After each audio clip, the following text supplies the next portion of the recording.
Bismillahirrahmanirrahim. Assalamualaikum warahmatullahi wabarakatuh.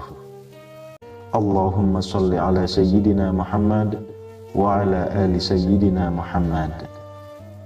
Sahabat beriman yang dirahmati Allah, mempunyai rasa cinta itu wajar saja sebagai khalifah Allah di bumi ini. Namun, jika rasa cinta itu ditujukan pada seorang yang sudah beristri, merupakan hal yang tidak wajar dan tidak dianjurkan dalam Islam. Karena hal tersebut secara tidak langsung akan menyakiti hati istri jika ia tahu. Berbeda halnya seorang laki-laki yang sudah beristri dan ingin menikahi perempuan lain hanya untuk menjaga harkat martabatnya. Di sisi lain, istrinya juga mendukung. Itu beda cerita. Tapi jika dipikir-pikir, wanita mana yang rela suaminya berbagi cinta dengan wanita lain?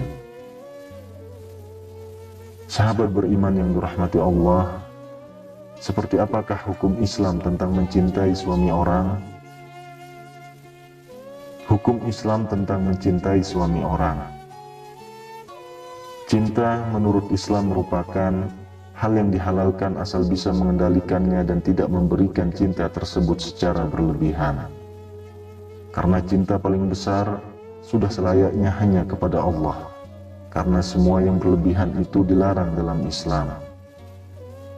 Mencintai suami orang dalam Islam bisa berujung zina karena dipenuhi dengan hawa nafsu. Contohnya saja zina mata.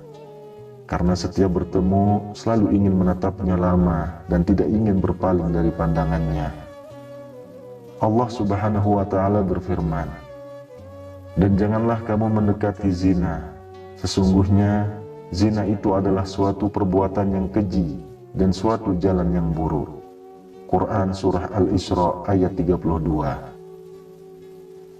Dikutip dari kitab Al-Zawajir an Iktiraf Al-Kabair oleh Imam Al-Haisami, dijelaskan bahwa perilaku ataupun tindakan yang memicu rusaknya hubungan seorang suami dengan seorang istri ialah sesuatu hal yang bisa dikatakan haram hukumnya. Tindakan tersebut sudah dikategorikan dalam dosa besar. Mengenai pernyataan yang dikutip tersebut juga diperkuat dengan penjelasan yang ada pada hadis berikut ini. Dari Abu Hurairah radhiyallahu anhu mengenai hal tersebut bahwa Rasulullah shallallahu alaihi wasallam pernah bersabda, "Barang siapa menipu dan merusak hubungan seorang hamba dari tuannya, maka ia bukanlah bagian dari kami.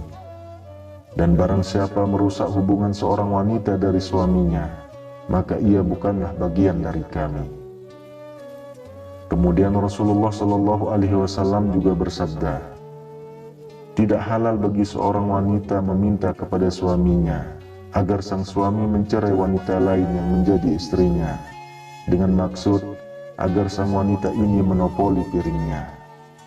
Sesungguhnya hak dia adalah apa yang telah ditetapkan untuknya sesuai dengan kedudukan wanita dalam Islam." Kemudian hal-hal yang bisa dianggap merusak hubungan. Namanya juga sudah dibutakan oleh cinta.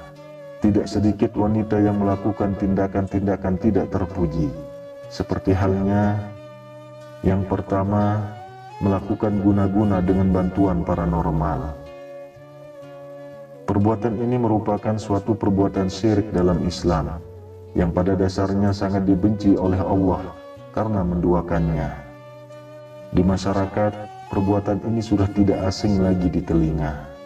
Meminta bantuan paranormal untuk memikat hati suami orang lain termasuk dosa besar dalam Islam. Berikut ini hadis yang bisa digunakan sebagai landasan perbuatan tidak terpuji tersebut. Rasulullah Shallallahu alaihi wasallam bersabda, "Barang siapa mendatangi peramal lalu mempercayai apa yang dikatakannya, maka sholatnya tak diterima selama 40 hari. Hadis riwayat Muslim. Mereka paranormal itu tidak ada apa-apanya. Para sahabat berkata, "Ya Nabi, ada kalanya mereka meramal sesuatu dan ternyata benar." Rasulullah SAW menjawab, Itu adalah sesuatu yang didengar oleh jin, kemudian dibisikkannya kepada para walinya, dan mereka mencampurnya dengan 100 kebohongan. Hadis riwayat Bukhari. Kemudian yang kedua, merencanakan dan merancang fitnah. Perbuatan seperti ini sudah banyak dicontohkan pada tayangan-tayangan televisi yang berguna untuk mengingatkan dan memberikan pesan moral agar tidak melakukan tindakan kurang baik tersebut. Merencanakan dan merancang pertemuan untuk menunjang perbuatan fitnah ini memang sangat berbahaya, karena fitnah dalam Islam sudah jelas-jelas dilarang. Banyak wanita yang rela melakukan apa saja demi mendapatkan laki-laki yang dicintainya, bahkan suami orang sekalipun. Ini tidak patut dicontoh. Ingatlah, setiap perbuatan yang kalian lakukan tersebut, Allah Subhanahu wa Ta'ala selalu melihat dan mengawasi. Inilah firman Allah Subhanahu wa Ta'ala mengenai fitnah. Maka nyatalah bahwa tidak ada yang lebih zalim dari orang yang mereka-reka perkara-perkara yang dusta terhadap Allah dan mendustakan sebaik-baik saja kebenaran itu disampaikan kepadanya. Bukankah telah diketahui bahwa dalam neraka jahanam tersedia tempat tinggal bagi orang-orang kafir? Quran Surah Az-Zumar ayat 32. Maukah aku beritakan kepadamu kepada siapakah setan-setan itu selalu turun? Mereka turun ke tiap-tiap pendusta yang berdosa, yang mendengar sungguh-sungguh apa yang disampaikan oleh setan-setan itu, sedangkan kebanyakan beritanya adalah dusta. Quran Surah Asy-Syura ayat 221-223. Kemudian yang ketiga, memaksa untuk dinikahi dengan modal fitnah. Perbuatan yang seringkali dilakukan oleh wanita dengan menjebak seorang pria dalam rangka memuluskan semua rencananya agar bisa menekan suami orang untuk menikahinya, termasuk perilaku yang sangat tidak terpuji. Hal ini sudah pasti akan merusak hubungan pernikahan seseorang, terlebih lagi jika sang istri mempercayai tindakan jebakan tersebut.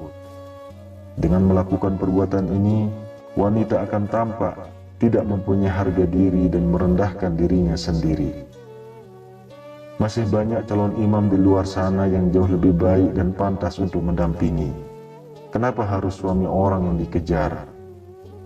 Allah Subhanahu wa Ta'ala berfirman, fitnah itu besar, dahsyat dari melakukan pembunuhan.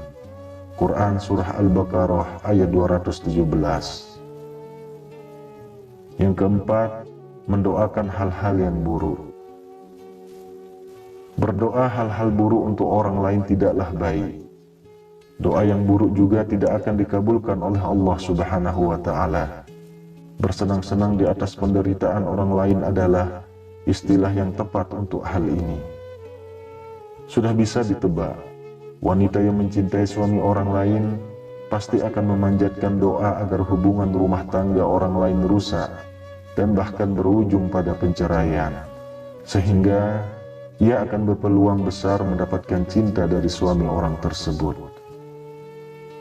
Pahami juga mengenai penceraian menurut Islam, agar Anda yang berniat merusak hubungan rumah tangga orang lain bisa mengurungkan niat tidak baik tersebut.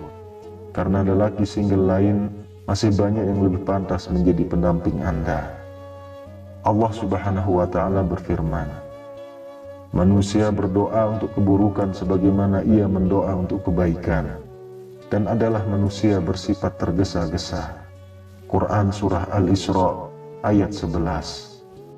Kalau sekiranya Allah menyegerakan doa keburukan bagi manusia seperti permintaan mereka untuk menyegerakan kebaikan, pastilah diakhiri umur mereka. Quran Surah Yunus ayat 11. Kemudian yang kelima, melakukan tindakan merayu.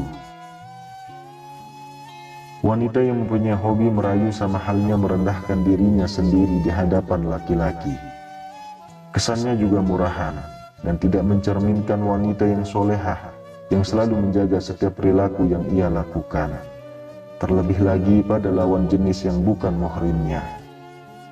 Sudah menjadi kewajiban seorang wanita untuk menjaga tindakan ataupun perilaku agar tidak termasuk pada golongan wanita yang tidak baik.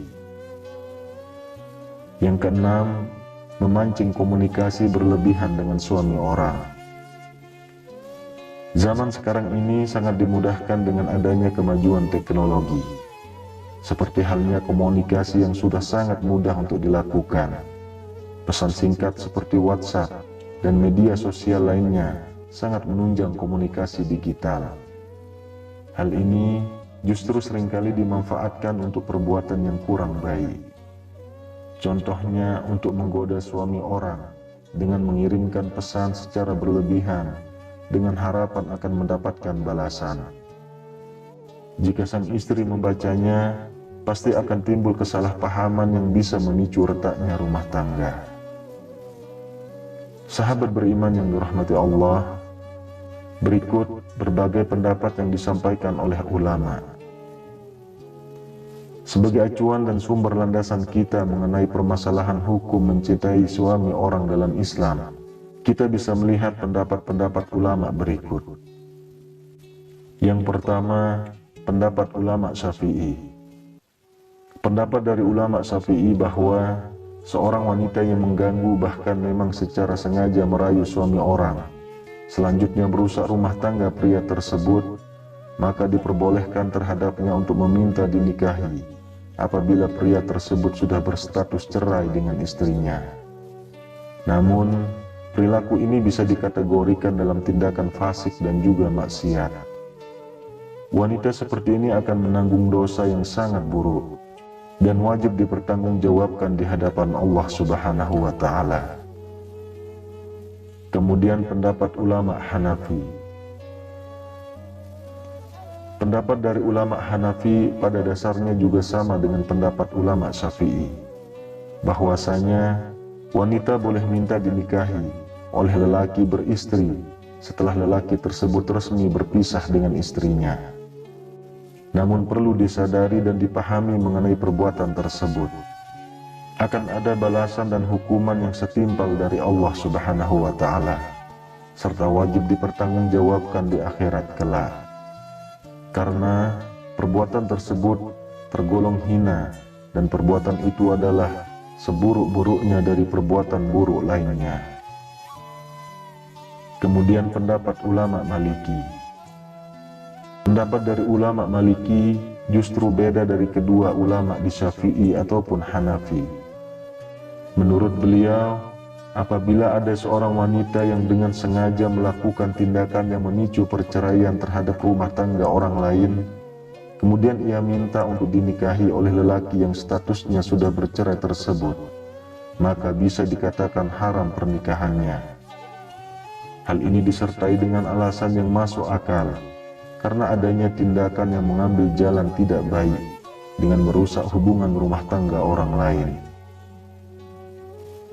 Sahabat beriman yang dirahmati Allah, kita dapat ambil kesimpulan bahwa mengenai hukum mencintai suami orang dalam Islam yang sudah dijelaskan secara detail dan dikemas dengan baik, diharapkan bisa membantu memudahkan Anda dalam mempelajari serta memahaminya lebih dalam lagi, sehingga layak dijadikan sebagai sumber referensi. Wallahu a'lam bishawab. Demikian yang bisa saya bagikan. Semoga bermanfaat untuk kita semua. Amin ya rabbal alamin. Assalamualaikum warahmatullahi wabarakatuh.